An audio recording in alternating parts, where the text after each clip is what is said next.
queremos transmitir esta idea. Y nos juntamos tres hueones que han tenido ese común. ¿Cuál es el común? Tratar de transmitir conocimiento, ayudar. Y tantas veces nos encontramos hablando de cosas en las que no podemos profundizar que dijimos, vamos a hacer un podcast. Como que no lo sabemos, como que hablamos sin saber, pues, ¿cachai? Y así exploramos cualquier dinámica. ¿Cómo estás, chiquillo? ¿Te estás tomando un whiskycito, Gastón?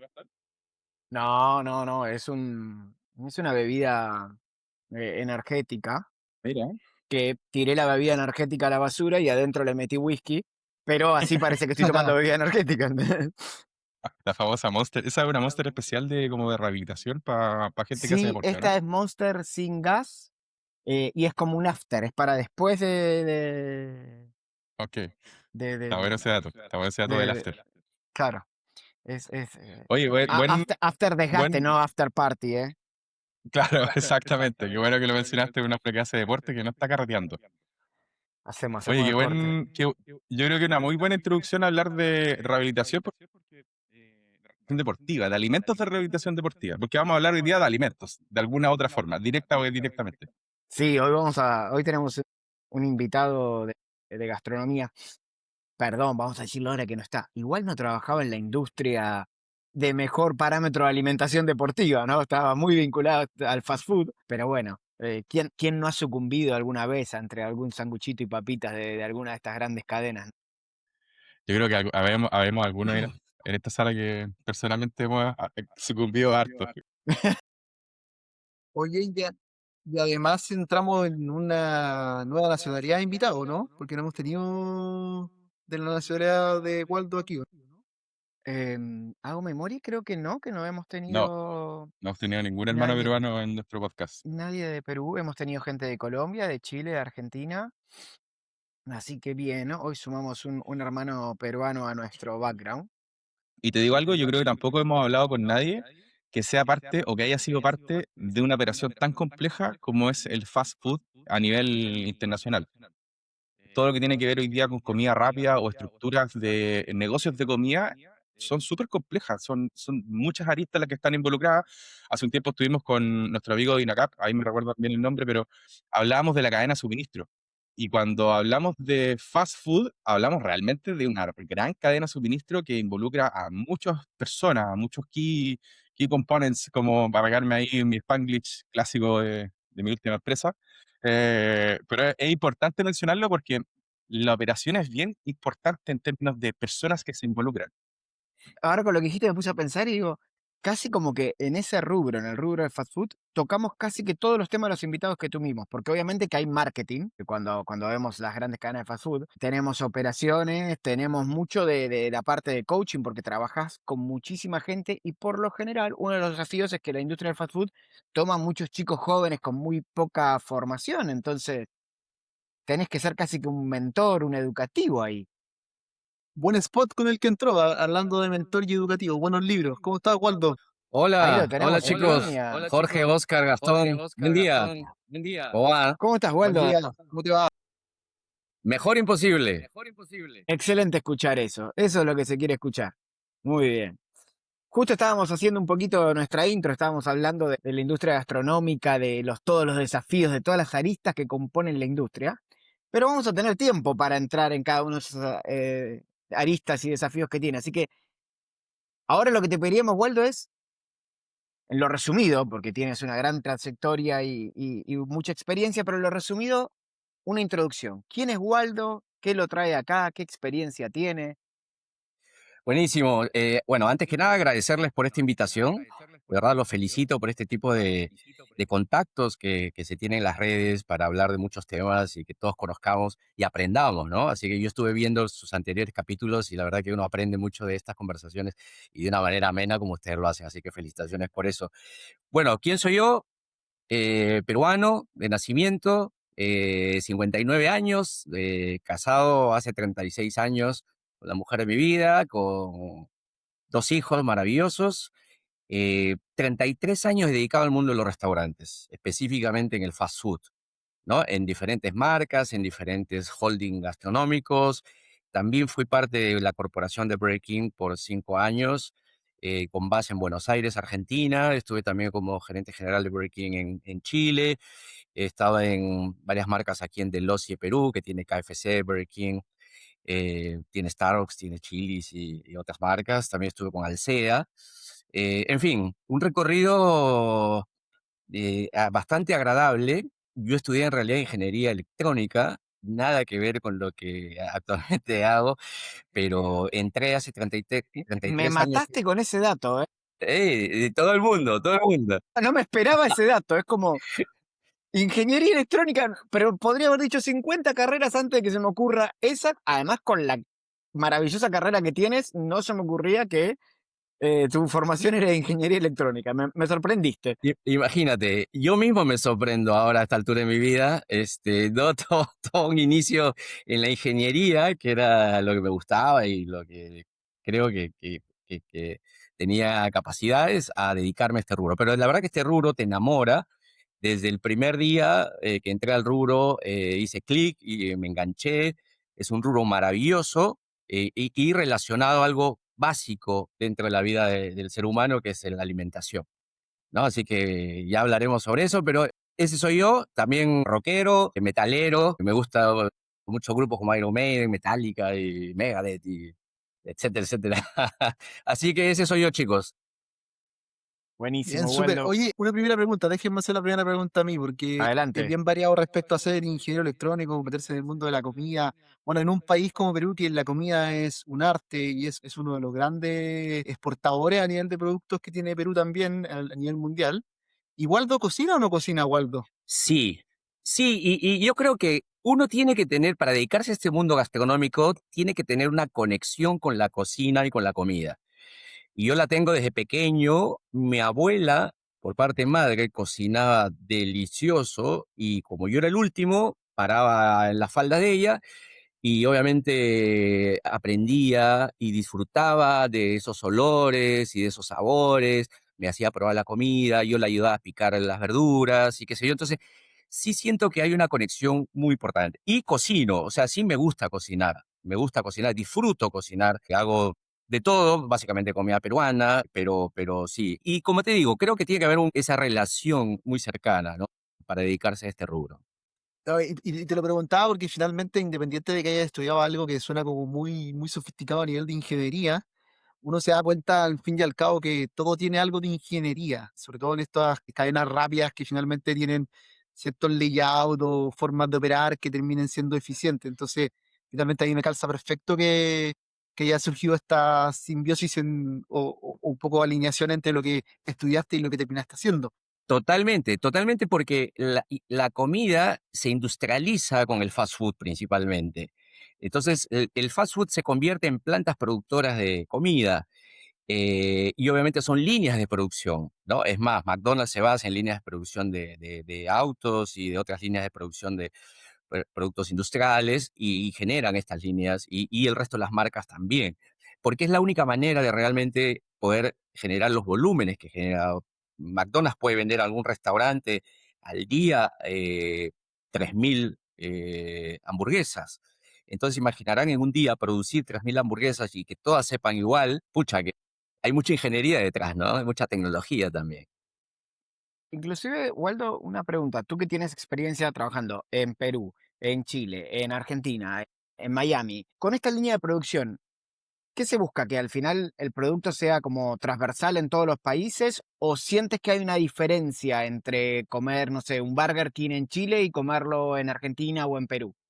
Es una muy buena pregunta. Ya la industrialización de la comida, vamos a hablar del fast food, ¿no?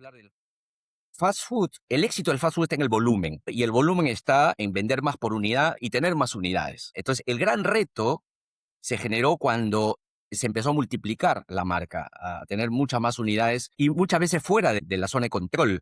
O sea, fuera de Estados Unidos, por ejemplo, cuando McDonald's o cualquier marca americana saca la marca fuera, es el reto más grande. Entonces, tiene que estar bastante documentado, bastante claro los procesos para que esto se pueda replicar en otras partes, ¿no? Y obviamente mucho control y mucho seguimiento y también implica mucha tecnología de hacerle fácil las cosas a los que preparan los productos que prácticamente las máquinas sean las que hagan la parte difícil, como la cocción de la carne o del pollo o de las pizzas. Entonces, sí es cierto que un poquito se puede perder hasta cierto punto la consistencia. Y ahí está el reto, ¿no? Mira, hay una frase que me encanta de McDonald's que dice, el éxito de McDonald's está en que es consistentemente mediocre. ¿No? Pero mediocre con todo respeto, ojo, o sea, pero, ¿no? O sea, a lo que se refiere es que McDonald's no tiene la mejor hamburguesa del mundo. Seguramente nosotros comemos mucha más deliciosa hamburguesa en muchos lugares, pero es muy consistente. O sea, la cheeseburger uno la come en Santiago, en Buenos Aires, en Lima, en Japón, donde uno quiera, y sabe igual. Entonces, esto refleja el éxito, porque McDonald's es la marca número uno, por eso la menciono tanto, con casi 42.000 restaurantes en el mundo. O sea, imagínense, muchachos, 42.000 restaurantes en el mundo y Sí, que es una todas tienen locura. que tener líneas de producción que trabajen igual y que generen el mismo producto terminado. Entonces, ya no solamente es ingeniería, sino se convierte hasta casi una ciencia todo lo que es la comida rápida, ¿no? Ahora, esa es una vertiente de la comida, ¿no? Porque obviamente hay otras vertientes que van más hacia la experiencia, más hacia la hospitalidad, otro va más hacia el producto más gourmet, ¿no? Entonces, hay diferentes, pero hablando del fast food, creo que el fast food es el ejemplo de la industrialización de la comida con éxito, ¿no? Y la cercanía y la accesibilidad que nos genera este rubro. Así que, nada, como ustedes ven, me apasiono cuando hablo de todo esto. Para eso te invitamos, para que hables, así que no te preocupes. Pero me gustó lo que decías y cuando lo decía yo estaba pensando en otra marca que yo también consumo mucho y que siempre digo, a mí me encanta el café, se ve la Nespresso ahí atrás, me encanta el café, soy muy consumidor de Starbucks y pienso un poco lo que, como tú decías de McDonald's, no creo que Starbucks sea el mejor café del mundo, que hay muchísimos mejores cafés para beber, pero sí hay una realidad. Tú entras a un Starbucks en cualquier lugar del mundo y si yo te llevo vendado y te saco la venda dentro del Starbucks, no sabes en qué lugar del mundo estás. Sabes que estás dentro de un Starbucks, pero todos se huelen igual, se sienten igual, te atienden igual. Es increíble cómo está estandarizado el producto y la experiencia. Sí. Y Oigan, un comentario antes, un sí, Jorge. comentario ahí solamente para agregar. Efectivamente, terminamos llegando a una palabra muy de estandarización y de calidad que de nuevo es muy ingenieril, pero tiene mucho de percepción también del usuario final. Y esto último lo digo porque si no vamos a perder el auspiciador de McDonald's en el futuro y vamos a perder también el auspiciador de Starbucks. Solo como aclaración. Está bien, está bien. Pero eh, ya entrando a otra categoría, la que tú comentas, Gastón, el caso de Starbucks, más que el producto es la experiencia, ¿no? Lo que trae Starbucks al mundo es una manera distinta y más cómoda y más cercana de tomar un café. Entonces, cuando uno se pregunta, porque todo el mundo pregunta, pucha, pagué, no sé, $6 o 6 euros por un café, cuando al lado está a 50 centavos o a 90 centavos. Entonces, pero cuando uno, como tú bien explicabas, Gastón, nos vendan los ojos, entramos y nos llevan a un Starbucks, obviamente esa experiencia, y esa experiencia va a través de los 5 sentidos. O sea, la comida es un rubro que se disfruta con los 5 sentidos. Es rico comer con las manos, es delicioso sentir los aromas, ni hablar de los sabores. Dice la comida entra por los ojos y efectivamente uno ve un plato de comida tridimensional, bien puesto y todo, wow. Y también con la escucha, con el oído, porque, por ejemplo, seguramente a ustedes les encantan las parrillas y cuando el asado, las parrillas, cuando uno pone la carne, ¿no? Sobre el fuego, ese sonido es incomparable. Entonces, son ejemplos de cómo realmente la comida se disfruta a través de los 5 sentidos. Y entonces Starbucks es un ejemplo de lo bien que maneja esto, porque efectivamente la ambientación, la musicalización, el olor a café, el sabor de su producto, ¿no? Entonces, y obviamente a la vista, los lindos locales. Entonces, nos mueve los 5 sentidos para disfrutar de esa experiencia. Y por eso, pues, pagamos con gusto los 6 euros por un café americano, ¿no? Y ahí está su éxito, o sea, realmente marcó una diferencia de cómo tomar café y hoy, pues, es una marca más que exitosa, ¿no? No, a mí el ejemplo de Starbucks a mí me encanta porque además eh, yo siempre los sentía ellos como responsables de hacer un gran cambio en la industria con algo muy sencillo que fue empezar a llamar al cliente por el nombre. Eh, Cuando cualquier otro que tenía volumen te daba un número, ellos te empezaron a preguntar el nombre y te empezaron a llamar el nombre. Y eso cambió toda la experiencia. Inclusive hace poco pasó que para generar más velocidad, empezaron a ponerle etiquetas a los vasos y mucha gente se quejaba con que decía, no, yo quiero la experiencia de que me escriban mi nombre a mano, porque te escribían el nombre y te ponían una frasecita, te dibujaban una flor, lo que fuera, y a la gente le gusta esa experiencia, se siente mucho más cercano. Ya desde el punto que te llaman de tu nombre, vos no te sentís un cliente. Yo creo que al Totalmente. final tiene que Y ver perdón, con la experiencia en todo sentido, porque al final lo conversábamos también en un podcast, me acuerdo, creo que fue con Francisco, que hablábamos de la experiencia de los productos Apple, que uno compra un computador Apple o un iPhone o lo que sea de Apple, y la experiencia de desempaquetar el producto ya cuando lo tomas en las manos es una locura, y ya después la usabilidad es otra cosa. Entonces, finalmente, el centrar la experiencia en el usuario creo que es la clave, sobre todo en esta industria que, como bien decía Waldo, es una industria que tiene contacto con todos los sentidos del ser humano. Entonces, yendo como en esa misma línea, Waldo, yo te quería preguntar, porque obviamente estamos hablando de industrialización, de cadenas súper grandes, de empresas que ya definieron un estándar y tienen, como tú bien lo dijiste, cadenas de producción gigantescas que hoy día funcionan casi como construir un vehículo. Pero tú hoy día estás más enfocado en la estrategia de negocios que quizás no son tan franquiciados grandes, con tu consultora, con tu empresa. Entonces, te quería preguntar derechamente, ¿qué es lo que falta hoy día en la industria que a ti como Waldo te hace pararte y decir, ¿sabes qué? Ya dejo las grandes ligas, como por decirlo de alguna forma, y quiero enfocarme en yo poder aportar a negocios gastronómicos.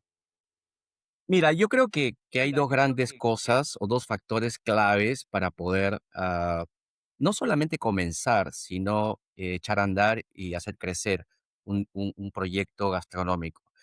Primero es entender bien cuáles son las reglas que tiene este rubro. Hemos hablado de las partes emocionales, ¿no es cierto? Pero también hay reglas funcionales, ¿no? Tiene que ver con entender bien cuál es mi propuesta de valor, yo qué quiero ser. Es decir, si está mi marca y una marca similar al lado, ¿por qué los clientes van a ir a mi marca? ¿Qué va a pasar con mi comunidad el día que mi marca no esté? Son preguntas que uno se tiene que hacer al inicio para poder comenzar de la manera correcta. Porque a veces cuando se piensa en emprendimientos gastronómicos, lo primero que se piensa es en cocinar, en comer, en producto, en qué rico, y ahí puede estar parte del error. O sea, está bien eso, pero eso no es la primera acción que hay que tomar. Lo primero que hay que entender es dónde, cuál es la liga en la que quiero jugar, cuál es el entorno en el que quiero estar, cuál es mi propuesta de valor, cuál es mi consumidor al que quiero satisfacer, ¿no? Entonces, esas son las primeras preguntas que se tienen que hacer. Entonces, esa es la primera parte que la mayoría de los emprendimientos no lo hacen. Y la segunda parte tiene que ver ya con el negocio. Esto también es un negocio, o sea, uno abre restaurantes para ganar plata, no es para, pero el error está en que prioriza en la rentabilidad ante todo. Y la rentabilidad es una consecuencia de hacer otras cosas bien. O sea, la rentabilidad se va a dar en la medida que los clientes vengan, ¿no es cierto? Y los clientes vienen si hay una buena experiencia. Y si hay una buena experiencia es porque hay una buena operación. Y si hay una buena operación de restaurantes es porque hay gente capacitada, la gente correcta, gente motivada. Entonces, el punto de partida en realidad es la gente y la rentabilidad es la consecuencia.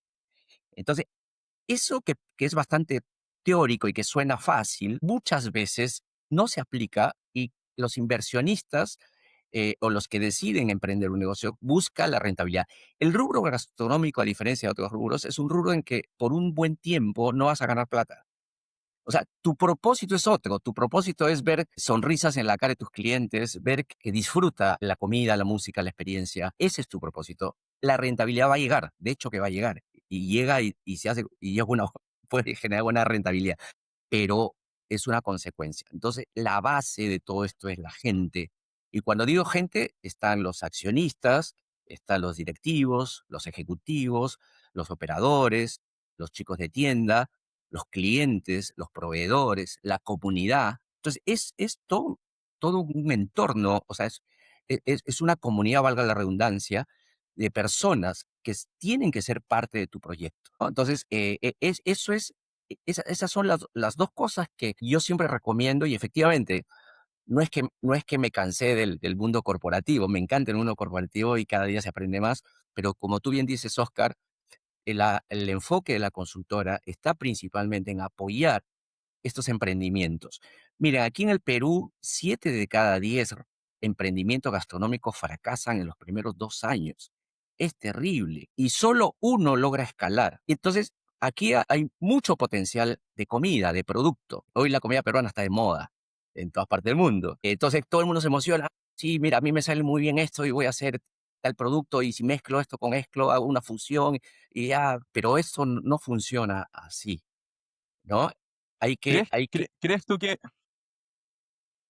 ¿crees tú que porque tú lo mencionaste y lo vi también creo que en tu LinkedIn, 7 de cada 10 restaurantes fracasan y definitivamente no pueden llegar y seguir avanzando? Es ahí donde entra de alguna forma la conexión con el mundo corporativo, ¿cierto? Porque al final del día, como conversábamos, uno cocina un buen plato, heredó un buen libro de recetas de la mamá, de la abuela, etcétera, y se monta con un restaurante y probablemente cuando uno inicia, con Gastón lo vimos en más de una oportunidad porque ambos trabajamos en pedidos ya, entonces veíamos restaurantes que estaban partiendo y que su canal de delivery, y ahí vamos a tocar quizás el delivery también, que es un punto muy importante en el mundo de la gastronomía, vemos gente que está emprendiendo, que está montando sus negocios, que está montando esta experiencia, pero muchas veces se pierde como el foco de la parte corporativa, de la parte negocio, de la parte que es, oye, hay que analizar cuántos gramos de pollo estamos sirviendo en el plato, cuántas papas fritas estamos poniendo en la mesa, porque realmente el detalle en el costeo es muy, muy importante.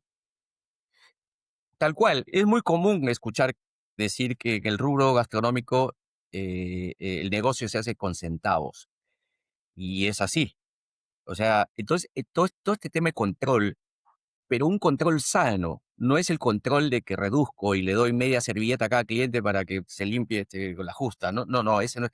El control es que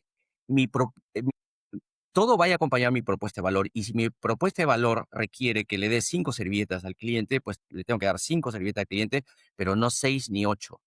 ¿No? Entonces, ese es el tipo de control que hay que generar. Pero, y voy a hablar siempre de la propuesta de valor porque todo tiene que girar, inclusive el negocio tiene que girar en torno a esa propuesta de valor.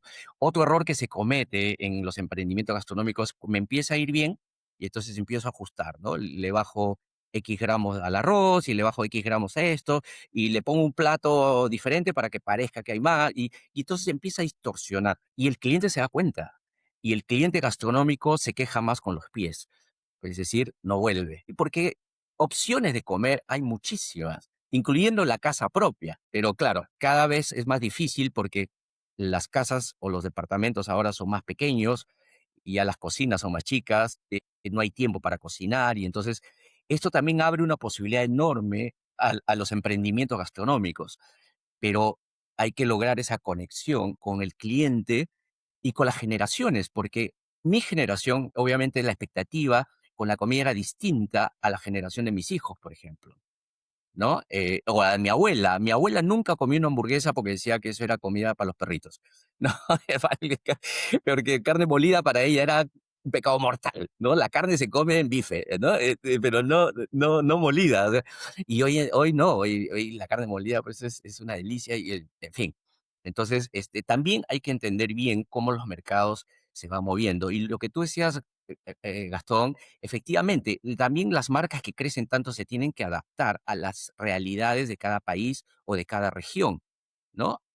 Hablando de cualquier país, Chile, Argentina, Perú, no sé, el interior no es igual que la capital, ¿no? No necesariamente se come exactamente lo mismo o los gustos son los mismos. Entonces, lo que se llama la Exacto. tropicalización o la adaptabilidad que pueda tener en tu marca ahora, claro, aquí puede venir una contrapregunta que diga, oye, pero me estás hablando de estandarizar, de que...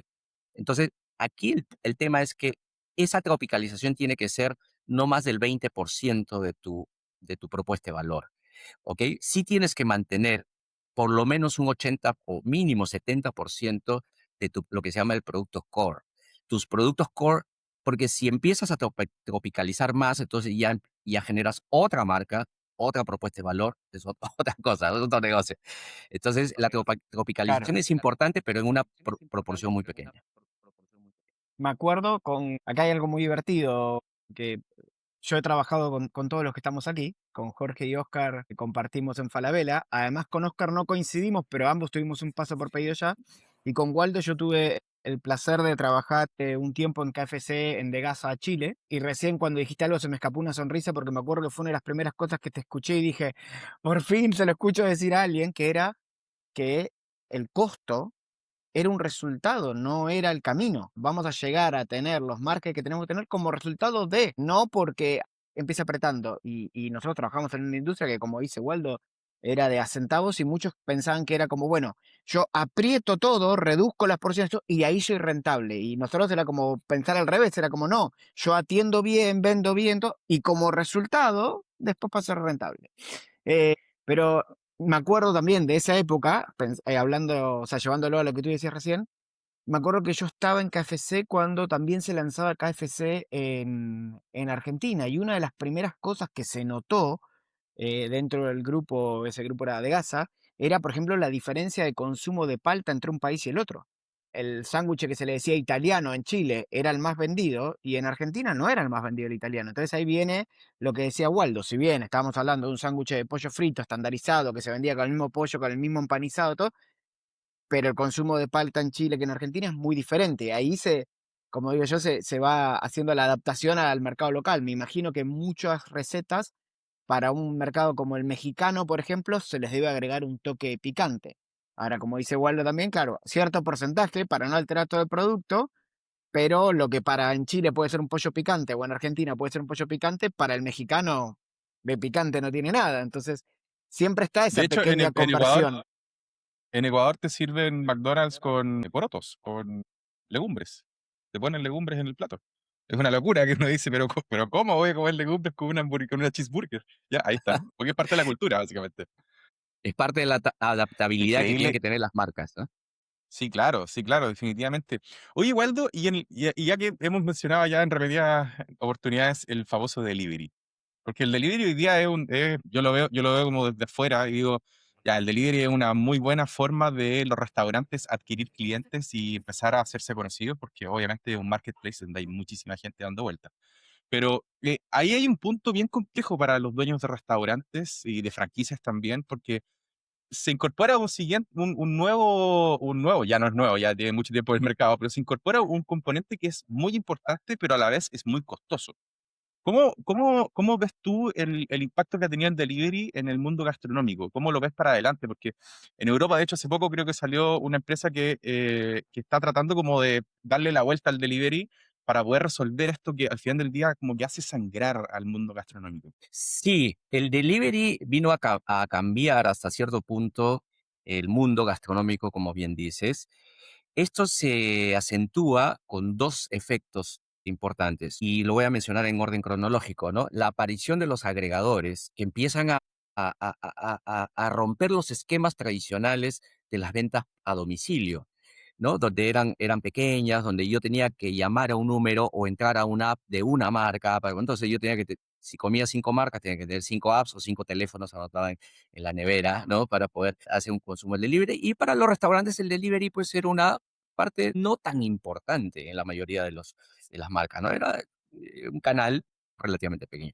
Entonces se potencializa primero por la aparición de los agregadores, después con la pandemia, ¿no? Son los dos catalizadores, digamos, que generan que de pronto, de un año para otro, del 2019 al 2021, de pronto el delivery se convirtió en uno de los canales más importantes para muchas marcas. Y entonces aquí aparecen otras problemáticas y otras realidades.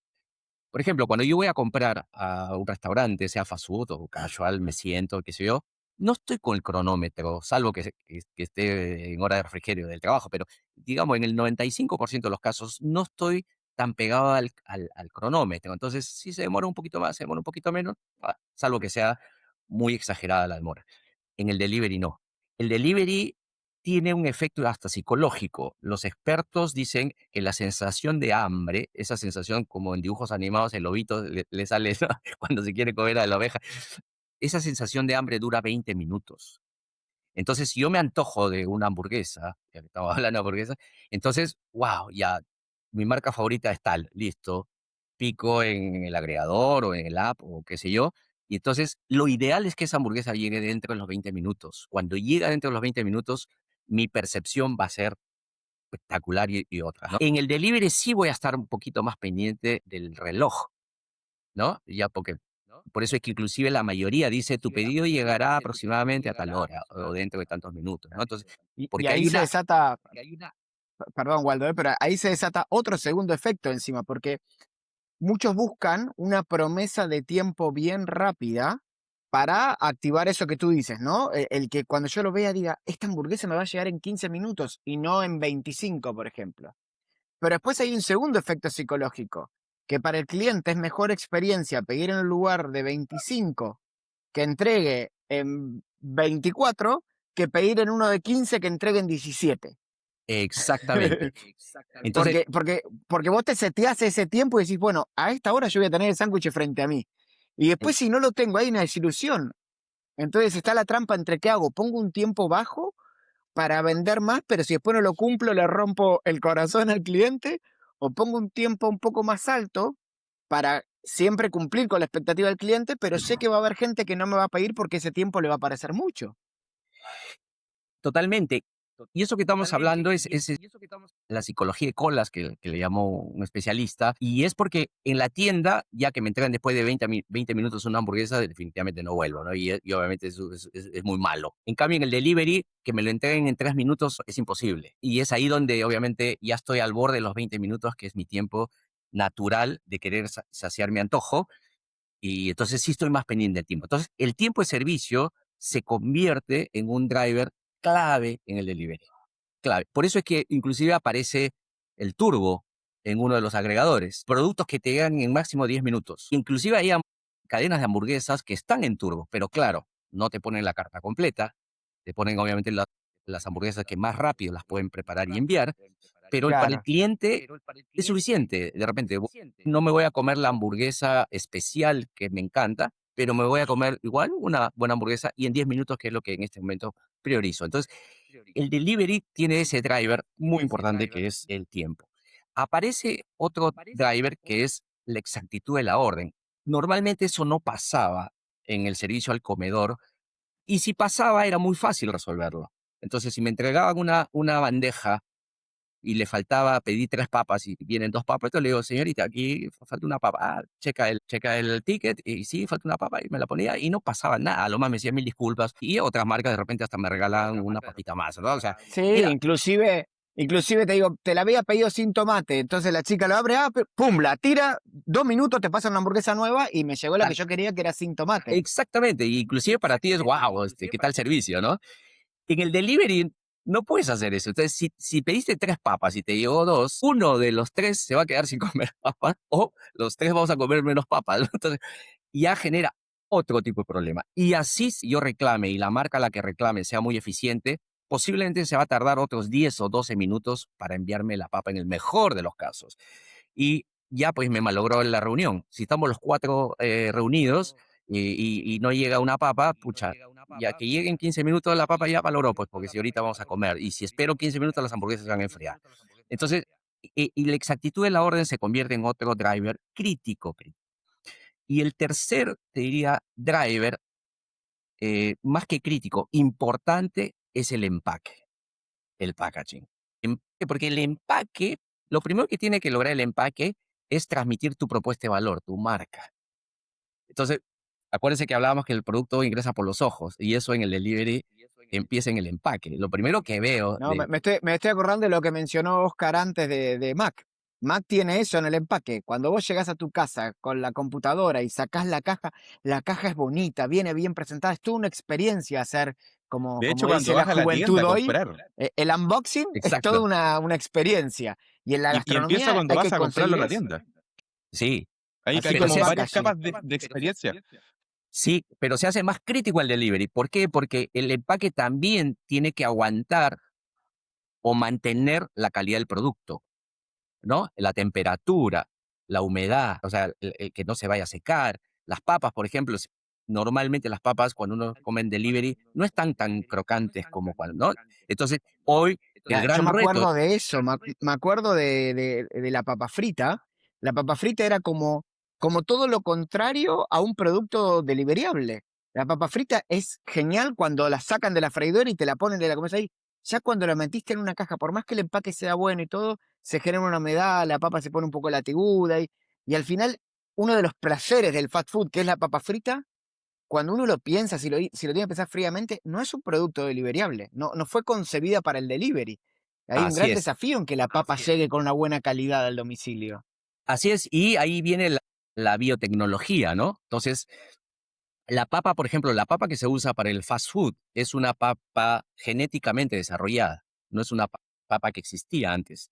Genéticamente se desarrolla para que tenga más sólido, porque la papa tiene un 70% de agua, ¿no? Y el otro el restante es almidón. Entonces se desarrolla un nuevo tipo de papa que tenga más almidón, que sea más larga, ¿no? Más grande, para poder sacar bastones más largos, ¿no? Entonces, con esa biotecnología, hoy en día sí se están desarrollando nuevas propuestas de papas que funcionan para delivery. Normalmente tienen cobertura de almidón, o sea, después de procesar tienen una cobertura que hace que no se humedezca tanto y que se mantenga un poco más crocante, ¿no? También hay otros equipos de retención con aire para poder mantener las papas menos húmedas. Pero mira Y qué el buen empaque también. ejemplo para demostrar, mira qué buen ejemplo para demostrar lo importante que se transformó la industria del delivery, que llevó a que tengamos que transformar la receta de la papa. Tal cual, tal cual. Y también en el empaque, ¿no? El empaque en las hamburguesas. Hoy en día hay empaques con papeles de aluminio, también con otro tipo de papeles. O sea, ya el delivery ha generado otra necesidad también en todo lo que es el packaging, ¿no? El empaque de los productos. Ahora, Waldo, una de las cosas, mientras te escuchaba atentamente, una de las cosas que a mí me llama la atención es que se haya justamente cambiado tanto la industria del delivery, que la conocemos muy bien nosotros, tal como comentaba Gastón, por nuestra experiencia, pero eso post pandemia y habiendo pasado harto tiempo, ¿sigue siendo igual? Te lo digo yo como consumidor, por ejemplo, yo soy muy malo para el delivery, como que siento que mi experiencia va a ser muy mala, salvo si es que es una pizzería, por ejemplo, que tenga muy buen packaging, pero por lo general siempre se equivocan en el pedido, siempre les falta algo, siempre me envían la marca de bebida diferente, siempre llega algo frío, porque también responde a dónde vivo. Finalmente vivo en un lugar más alejado, no tengo algún local cerca. Entonces, independiente del agregador que ocupe, si es Uber Eats, si es Pedido Ya o cualquiera, ya mi percepción es que la calidad es mala. Entonces, si lo llevamos, por ejemplo, a tu mercado más cercano, a Perú, en Perú efectivamente se ocupa tanto delivery, teniendo tantas plazas para poder comer, teniendo tantas plazas para sentarse y comer algo fresco y delicioso versus pedir a domicilio. Ahí, por ejemplo, y quizás te voy a hacer una pregunta muy compuesta, pero para guiarte un poco del ejemplo y mi percepción de, la, de las hamburguesas, sobre todo en un mercado como Perú. Tiene Bembo, que es muy bueno, ¿no? También a nivel de ir una cosa más industrializada a algo más, por decirlo, criollo o artesanal, que después volvió a hacer algo más industrializado, como que quedó en el limbo, perdió un poco de segmento de mercado. Ahí, ¿qué es lo que se vende más? Eso de sentarse en la mesa, el delivery, una comida rápida, media nacionalizada, por decirlo de algún modo. ¿En qué está la industria en ese sentido? Mira, tiene que ver con el tipo de comida. Hay algunos tipos de comida que ya de por sí están prestos para el delivery. Las pizzas, por ejemplo. Las pizzas desde antes de este crecimiento era el producto que más participación de delivery tenía. Otro son los pollos rostizados, por ejemplo, le llamamos, lo que llamamos pollo a la brasa aquí en el Perú, el pollo rostizado, que básicamente una de las cualidades es que estos productos se pueden compartir, ¿no? Entonces, por ejemplo, nos reunimos los cuatro, pedimos una pizza grande o familiar y listo, y comemos. Inclusive ahora hay que puedes pedirlo de 2 sabores, inclusive hasta de 4 sabores, ¿no? Entonces es parte de la propuesta de valor de cada marca. Y después tú me hacías otra pregunta, ¿qué tanto se ha trasladado al delivery? Mira, sí ha habido un crecimiento en el delivery muy importante para todas las categorías de comida, para todas. Obviamente que algunas han mantenido y siguen manteniendo una buena participación dependiendo de lo consistentes que son.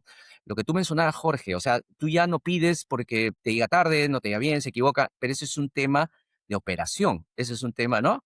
ni siquiera es de propuesta de valor, ese ya es un tema de ejecución. Y lo otro es, el otro error que se comete en el delivery es agrandemos un poco el mapa de reparto para ganar un poquito más, ¿no? Lo que hablamos al inicio. El error de priorizar las finanzas antes de la experiencia del cliente, antes de la operación, etcétera. Entonces, ese es otro de los errores que se pueden cometer. Pero ya hablando del Perú, donde también nosotros los peruanos estamos locos con la onda culinaria que hay acá, porque cada vez aparecen más restaurantes y uno más raro que el otro, no mezclan comida, ya es una cosa de lo que hay. Hay una parte importante que creo en general en el mundo, ¿ya? Pero voy a hablar aquí del Perú, que es donde lo vivo, que es la relación que tiene la comida con el ser humano. La relación de la comida es de disfrute, es de es de compartir, es de juntar. Entonces, no solamente es comer. Es muy raro que veas a un peruano, sobre todo latinoamericano, diría, los gringos son otros bichos, pero digamos los latinos comiendo solos. Es más, yo si voy a comer solo, no, si voy a almorzar solo, no almuerzo. Así es, ¿no? Me como algo ligero, me como pues una hamburguesita ligera, ¿no? Ya, pero almorzar, o sea, es parte de un protocolo, ¿no? Algo muy Es Es un especial. una ritual. experiencia compartida. Exactamente, es una experiencia compartida y es un ritual, efectivamente, ¿no? En algunos casos se convierte hasta en ritual.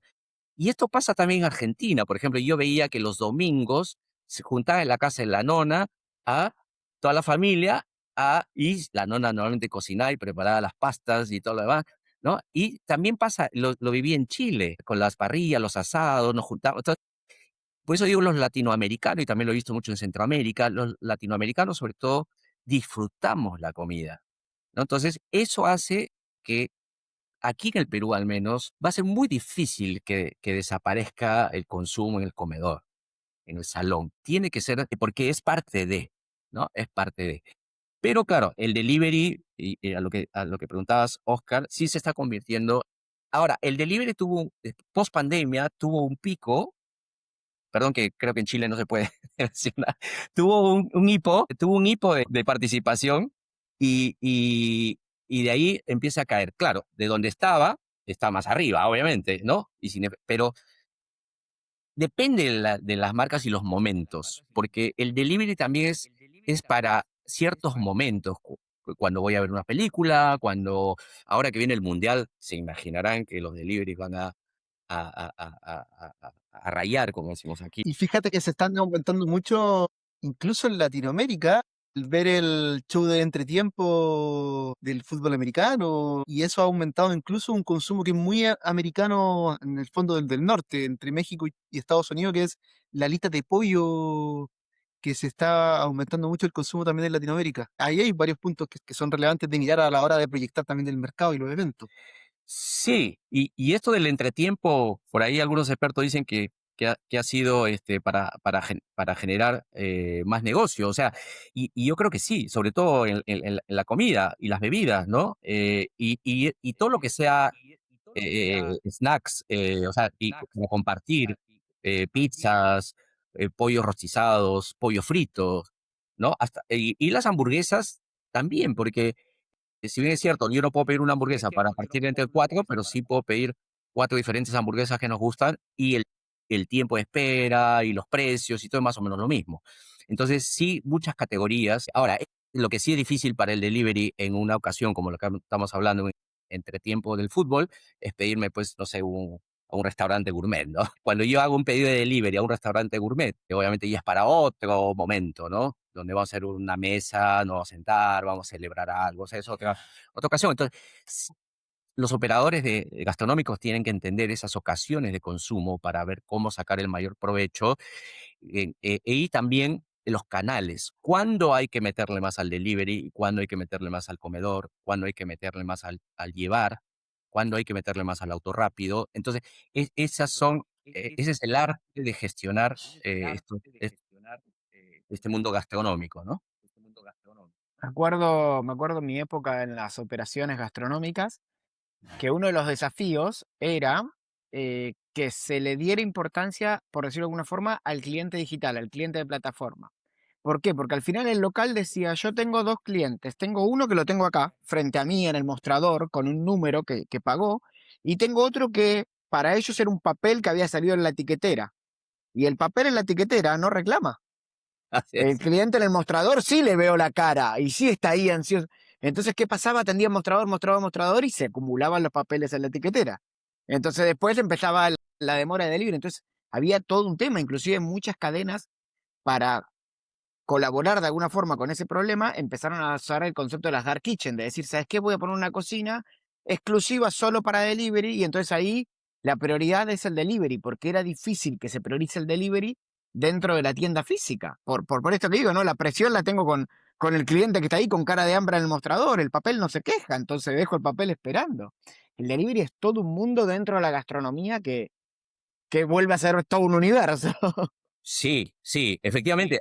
Hay marcas que son exclusivamente por delivery. Hay muchas marcas que solamente hacen operación, venta, servicio por delivery. Y otra recomendación para los que tienen un restaurante y un canal de delivery, porque siempre el canal de delivery se ve como un dolor de cabeza, porque es donde están los mayores reclamos, se generan los mayores problemas, la operación se complica, pasa lo que tú dices, Gastón, de que los operadores primero resuelven los problemas de la tienda y olvidan al que está en la casa. Eh, eh, la recomendación es que tienen que sectorizar claramente la producción y la operación de lo que es comedor y llevar, de lo que es delivery. Cuando se tiene mezclado, todo mezclado, es ahí donde se hace casi imposible poder ser eficiente. Entonces, cuando tú separas, y hay que a veces invertir un poco, tiene un payback inmediato, eso tiene un payback rápido, y tú justamente al inicio hablan ustedes de layouts y todo esto. Efectivamente, es también la eficiencia de las cocinas. Hoy se llama las cocinas inteligentes, es decir, cómo poder meterle mucha ingeniería. Ahí sí hay mucha ingeniería para poder hacer estas líneas de producción casi independientes. Entonces se convierte un dark kitchen dentro de una tienda. Entonces no sacrificas ninguno de tus canales de ventas. Eso es lo que Son, mejor está funcionando en el mundo gastronómico. Son muchas las cosas que hemos ido diseccionando, como literal, como si fuese una hamburguesa. Hemos sacado la carne, hemos sacado la lechuga, etcétera. Hemos hablado sobre muchas cosas. Hemos hablado de delivery, de eficientar la cocina, de los productos, de la experiencia. Todo en relación al mundo gastronómico que hoy día es muy fuerte a nivel mundial. Pero una pregunta que me hago yo y que probablemente se hace el que tiene un restaurante, que ya pasó por la experiencia, que ya pasó por achicar el plato y darse cuenta que los clientes se empezaron a ir y empieza como a estandarizar todo este proceso, sus canales de atención, etcétera. ¿Cuándo es el momento donde yo como restaurantero o ya empresario gastronómico tengo que empezar a mirar en poner una segunda sucursal o tengo que empezar quizás en pensar en estandarizar tanto el proceso que pueda franquiciarlo? Muchas empresas de gastronomía dicen, no, tenemos que llegar y franquiciarlo y ponemos 5 de estas cosas en todo Chile, ponemos 7, 10 y llenamos Santiago de locales de la tía Nona. Entonces, ¿cuándo se genera o cuál crees tú que es ese clic donde uno ya tiene que empezar a decir, sí, quiero industrializar esto ya de frente o lo mantengo boutique? ¿Cuál es el punto, ese como sweet spot? Me acordé de alguien que decía así, que el restaurantero va a sentir y va a tener la necesidad de poder empezar a descubrirlo. Me imagino que tú también ayudas mucho en eso. Sí, es una muy buena pregunta porque gran parte de los errores y que termina muchas veces en fracaso es cuando el entusiasmo gana a la razón. Y entonces, claro, me empieza a ir bien, mis ventas están por encima de lo que pensé, los clientes están, los veo sus caras felices, entonces, listo, vamos a abrir otro. Y eso puede ser el gran error. Y muchas marcas cuando crecieron, quebraron. ¿Cuándo hay que pensar ya en crecer? Primero, cuando tu local actual está a máxima capacidad en todo. Es decir, tienes tus salones llenos, tus clientes completamente satisfechos, tu operación totalmente controlada, muy consistente, donde prácticamente tus niveles de quejas es mínimo, está por debajo del 1%. Entonces, cuando tienes ya ciertos indicadores de salud de la operación, entonces ese es un check. El segundo check es que tengas todo documentado. Parece mentira, pero eso te va a aliviar muchos problemas después. Entonces, todo lo que te está funcionando y que te está haciendo feliz, ponlo en un papel o ahora en una laptop, ¿no? mete toda esa información, todo ese aprendizaje, todo ese know-how de éxito, documentalo, ¿no? ¿Qué cosa te está haciendo? Y tercero, nunca pierdas de vista en cada decisión que tomes tu propuesta de valor. O sea, si tú vas a hacer X, ok, olvídate que nada, le mete un poquito de Y, a ver, jalemos un poquito de la Z, no, no, no, no. Tú eres X, entonces tu segundo local tiene que ser exactamente X, ¿no? Y muchas veces también, hoy está la fiebre de las franquicias, ¿no? Chile es un ejemplo, ¿ah? Chile ha hecho muy bien el trabajo de franquicias y hay mucho que aprender. Pero también una recomendación es, tú no puedes franquiciar si es que tú no has demostrado, tú no te has demostrado a ti mismo el éxito. Porque uno no quiere tener un franquiciado para que fracase, para que pierda plata. Porque si pasa eso, te va a hundir tu marca. Porque va a empezar a quitarle gramos de arroz y va a achicar el plato porque obviamente las finanzas lo van a estrangular, ¿no? Entonces, tú tienes que proteger tu marca y para proteger tu marca tienes que garantizar el éxito de tu marca, ¿no? Tiene que ser una marca reconocida, una marca sana, una marca con fundamentos de operación, ¿no? Eh, entonces, esas serían las principales recomendaciones que le haría. Y a veces, primero hay que sacarle el jugo al local que tienes. Y muchas veces sirve como laboratorio. Entonces, por ejemplo, yo puedo entregar en 10 minutos o en menos de 20 minutos el delivery. Listo, hago un laboratorio. Si se puede, wow, tengo otra fuerza de venta importante. Si no se puede, listo, al menos lo intenté y ya aprendí por qué no se puede o por qué no se debe de repente. Entonces, primero tengo que sacarle el mayor aprendizaje a mi concepto en el local que tengo, pero ya pensando en replicarlo. Entonces, eso es lo que creo que se debería hacer. ¿Sabes qué, Waldo? Cuando te escuchaba hablando esto de las franquicias y que muchos crecen antes, en mi cabeza pensaba y decía, esto es un poco como Instagram, ¿no? Hay gente que piensa que lo importante es tener muchos seguidores. Y hay otros que dicen, no, para mí lo importante es tener un buen engage en cada publicación. Y siento que hay muchas marcas que están como en eso, ¿no? Es como que si el éxito fuera tener 30 locales, cuando por ahí el éxito es tener 10 locales, pero que esos 10 locales sean un relojito rentable, funcional, y los ves tan desesperados por decir, es que tengo 30 locales. Sí, pero de los 30 locales, 15 tienen números rojos. Bueno, pero tengo 30. Hay un poco ese efecto, ¿no? Como que hay una desesperación por tener muchas posesiones. Sí, y eso pasa cuando ya entras al mundo de la franquicia, porque claro, el mundo de las franquicias puede ser ilimitado, ¿no? Porque si mi marca es buena, mi marca es reconocida y mi marca está de moda, van a hacer cola en mi oficina para poder tener mi marca y franquiciar. Entonces me vuelvo loco y digo, ay, ya mira, tengo 15 franquiciados. Y ese es el principal error, atomizar demasiado el control de la marca. Eso es muy peligroso porque ya pierdes el control, valga la redundancia. ¿Y cómo vas a controlar 15 franquiciados? Que piensan distinto, que tienen una expectativa de negocio distinto, que tienen una experiencia del rubro distinta, ¿no? Entonces hay que tener mucho, mucho cuidado al momento de franquiciar. Realmente estar seguro que lo que uno tiene es un socio, más que un franquiciado es un socio. Ese es el cambio de visión para poder franquiciar. Perfecto. Waldo, ya estamos por llegar a más de 50 minutos y no tocamos un tema que quiero tocar, que habiendo tenido experiencia en la operación de la gastronomía, quiero que nos hables de esa parte. Y es justamente eso, es la operación, ¿no? Porque hablamos de la industrialización, de las máquinas, del producto, del packaging, del delivery.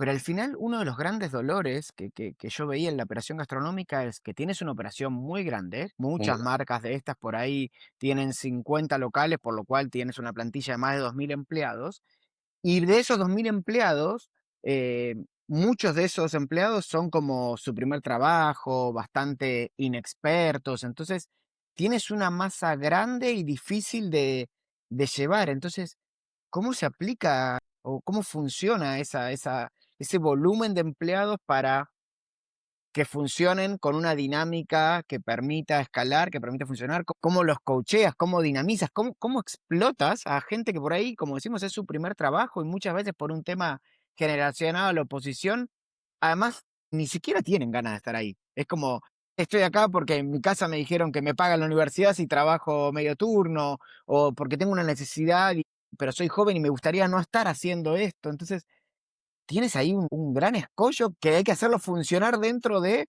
todo el otro mundo que dijimos, ¿no? El packaging, el delivery, la máquina, el producto y los empleados. Una masa gigante de gente difícil de manejar.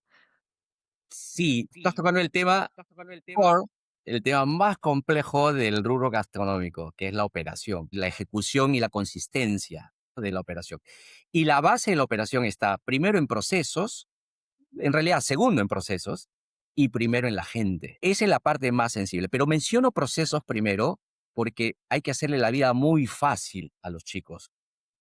Había un CEO de Coca-Cola que cuando hablaba de fast food decía, a los chicos no hay que dejarlos pensar. Y tiene razón, o sea, es simplemente agarra 1, 2, 3, A, B, C, ¿no? Derecha, izquierda, botón 1 y listo. No tienes que hacer más, tiene que ser algo, ¿no? Pero no es suficiente, porque este es un rubro de gente, como lo decía en algún momento. Y entonces el punto de partida es la gente, que son estos muchachitos que están de repente 3 meses para comprarse su celular y después se van, o mientras están de vacaciones en la facultad o qué sé yo. Pero, y así se queden igual. Aquí clave es la gente. Y hay 4 variables que yo considero en la gente. Primero es la selección.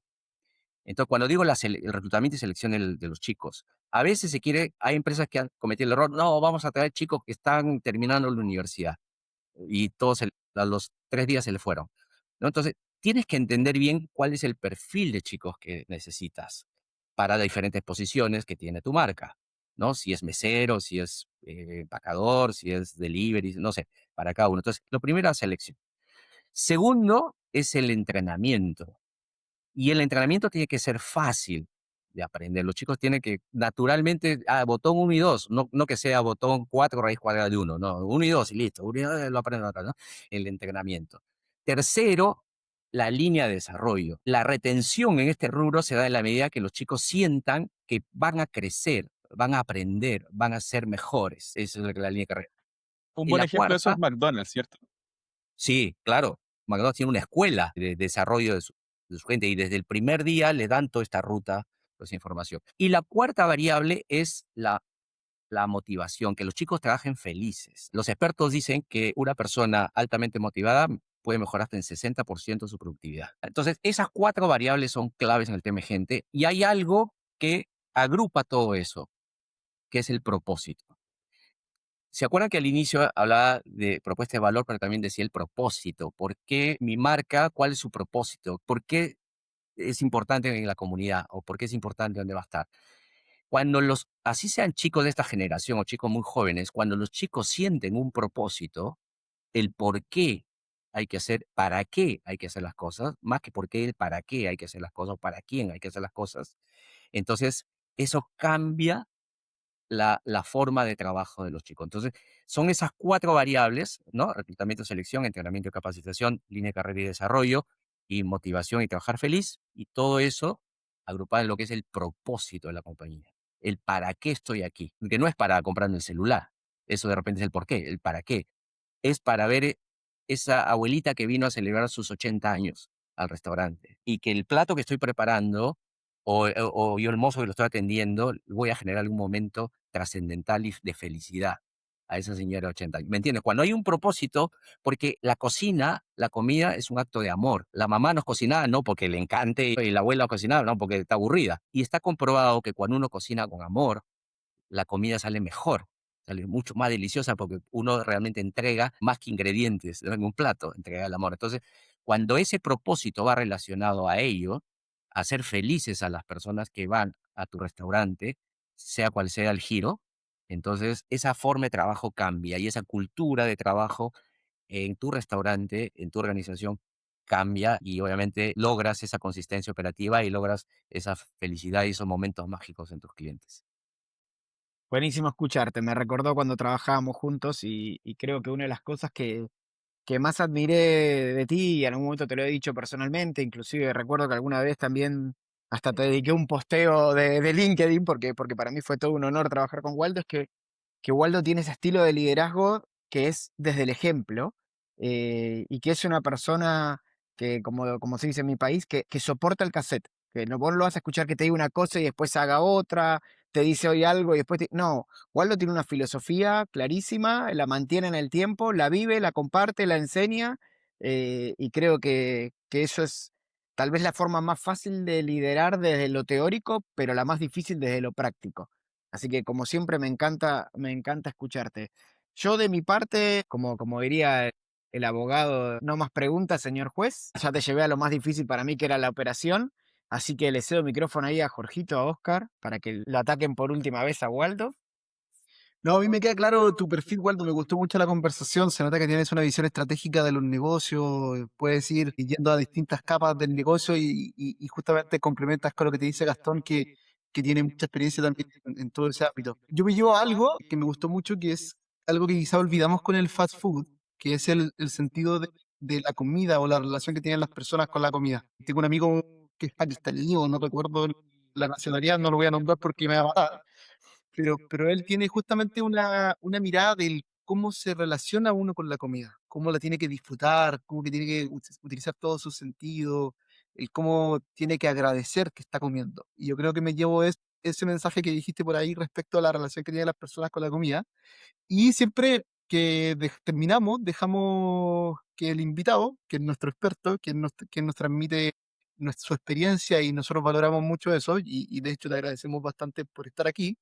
¿Qué consejo le das a ese emprendedor? ¿Qué consejo le das a esos profesionales? ¿Qué consejo le das a esa persona que describías como joven, que efectivamente muchas veces trabaja el verano que para mí es muy válido también, pero que trabaja solamente para un propósito muy pequeño y no está mirando, como dirían nuestros amigos gringos, que le dijiste bicho, que me gustó como lo sonó, el endgame? ¿Cuál es el propósito? Me gusta el sentido de decir que cada una de las cosas que hacemos como trabajo tiene un propósito que agrega valor a la sociedad. Ahí creo que puede haber un momento en que tú puedas transmitir ese consejo. Sí, mira, lo primero que le diría en general a todos son dos cosas. La primera es disfrutar lo que uno hace. O sea, la vida es muy corta y pasa muy rápido, ¿no? Entonces, si uno no disfruta lo que hace, ¿para qué estamos aquí, no? Creo que es lo primero. Y el disfrutar no quiere decir que hacer lo que a mí más me gusta. Si no, yo estaría tocando guitarra todo el rato y no haciendo esto, ¿no? Entonces, pero lo que hago, lo que me toque hacer, disfrutarlo. Si tengo que freír papas, disfrutar friendo las papas y friendo las mejores papas del mundo. Y cuando digo las mejores papas del mundo es porque tiene un propósito. Entonces estoy entregando amor. Entonces lo segundo es eso, disfrutarlo con amor. Esa sería mi recomendación. Qué notable que tu recomendación, Waldo, sobrepasa el mundo gastronómico y más bien es un consejo, como decía Gastón, de un buen líder que finalmente lo que busca es ayudarnos a todos a poder encauzarnos y encontrar lo que realmente amamos. Creo que lo hemos conversado en más de una oportunidad en este podcast con todos los invitados y llegamos siempre a la misma conclusión, de que al final del día, sí, de industrializaciones y KPIs y números y franquicias en este caso, etcétera, pero al final del día somos las personas las que estamos haciendo esto, por lo menos hasta ahora seguimos siendo las personas, todavía no son solamente inteligencias artificiales, pero en definitiva es eso, así que desde mi parte agradecerte el tiempo, como bien decía Jorge, nosotros valoramos mucho este espacio, parte de la recomendación que hiciste es poder disfrutar lo que estamos haciendo, tener como este momento presente, y sin lugar a dudas esta hora ha sido de momento presente de aprender, de retroalimentarnos, y personalmente yo la he disfrutado mucho, así que te agradezco muchísimo el tiempo y espero que en otra oportunidad podamos seguir conversando. Con todo gusto, chicos. Gracias a ustedes por este espacio. Realmente lo he disfrutado y hemos tenido un espacio de amor. Hemos hecho una conexión muy bonita. Los felicito y sigan haciendo esto. El mundo necesita estas cosas, ¿no? La vida es más sencilla de lo que nosotros la hacemos, ¿no? Nosotros lo complejizamos, y esto es disfrutar la vida. Así que nada, chicos, muchísimas gracias por este espacio. Gracias a ti, Cuídate Waldo, mucho como siempre. y que haya harto guitarrero. Un placer, Waldo, gracias. Gracias, chicos. Cuídense. Chao, chao. Muy bien, ¿eh? Muy Buena interesante. conversa muy livianito, Waldo. Sí, sí. Es una persona de personas. Tiene el Sí, bonita perfil charla. para trabajar en el fast food. Él sabe llegar a la gente rápidamente, de forma sencilla. No hay ninguna fórmula mágica. Como dijo cuando hablaba de la operación, no es botón A y botón la raíz cuadrada de 74. Él es A y B, algo muy sencillito, muy rapidito, pero conecta. Muy bueno. Sí, muy Muy Sí, bueno. bueno. vamos a ver. Muy buena Me charla. entretení Muy mucho. buen invitado.